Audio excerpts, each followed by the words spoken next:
Alamin ang latest weather update ngayon dito sa Sir Aris Official Weather News Today. Ang low pressure area kahapon ay kaninang alas 10 na umaga lumabas na ating Philippine Area of Responsibility at pagdating na alas 8 na umaga ay nagdevelop na at naging isang tropical depression.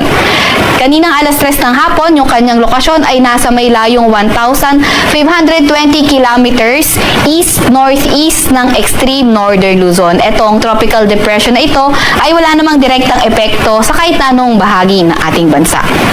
Currently naman, ang southwest monsoon o habagat patuloy pa rin yung epekto sa may Luzon pati na rin sa may kanlurang bahagi ng Visayas area. Kaya asahan nga natin na magiging maulan pa rin Ilocos Region, sa may Batanes and Babuyan Islands pati na rin sa may Zambales. Kaya yung ating mga kababayan, lalo na yung mga inuulan ng mga nakaraang araw pa ay pinag-iingat natin sa mga banta ng pagbaha o pagguho ng lupa. Yung ating mga kasamahan sa Regional Services Division, patuloy ang paglabas ng mga thunderstorm advisory, heavy rainfall warning o hindi kaya rainfall advisory kung kinakailangan.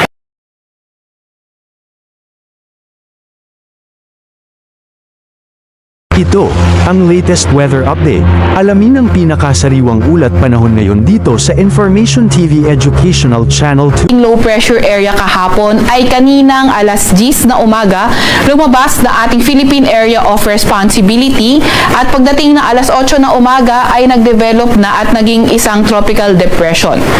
Kaninang alas 3 ng hapon, yung kanyang lokasyon ay nasa may layong 1,520 kilometers east-northeast ng extreme northern Luzon. Itong tropical depression na ito ay wala namang direktang epekto sa kahit na anong bahagi ng ating bansa.